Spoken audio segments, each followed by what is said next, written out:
Haala uumama dhala namaa fi guddina daa'ima yookiin miciree gadameessa keessatti.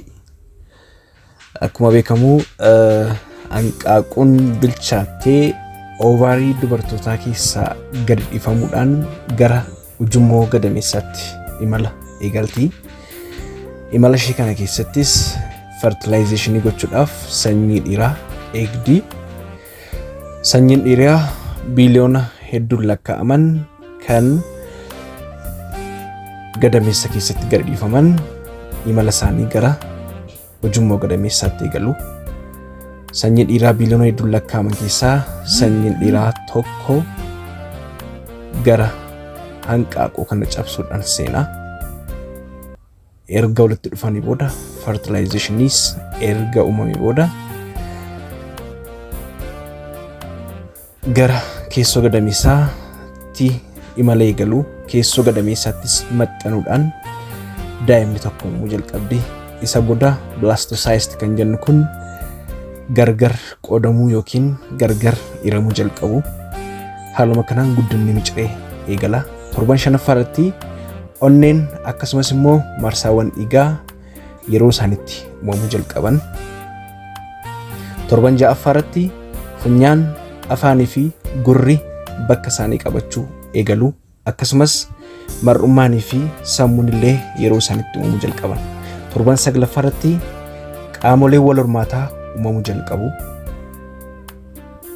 Torban kurnaffaa irratti dandeettiin waa sufuu akkasumas immoo onneen bal'inaan guddachuu eegala. Torban 11ffaa irratti lafeewwan jajjabaachuu eegalu. Torban 16ffaa maashawwan mormaa fi dugdaas jajjabaachuu eegalu jechuudha masliin kuni.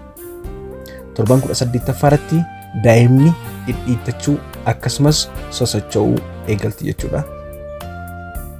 Torban 30ffaa irratti sammuun daa'ima tokkoo niiroonota biiliyoona ol fi kanneen guddinaan saffisaan guddatan of keessaa qaba.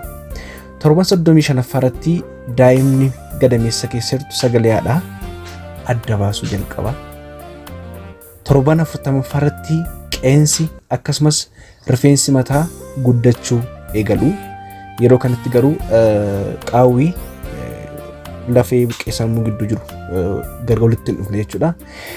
Egaa torban 40ffaaf guyyaa 6 booda daa'imni turtii guyyaa 280 booda gara gadameessa keessaa gara dachee kanaatti dhufuu eegalti.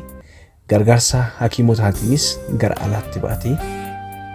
Daa'imni jalqaba yommuu gara dachee kanaa dhuftu boo'icha eegalti. Gara addunyaa dachee kanaatti baga nagaan dhufte. Turtiin guyyaan 280 gadameessaadha keessa turtii salphaa miti. Galatoomaa. Dr. Nafi Argeetu,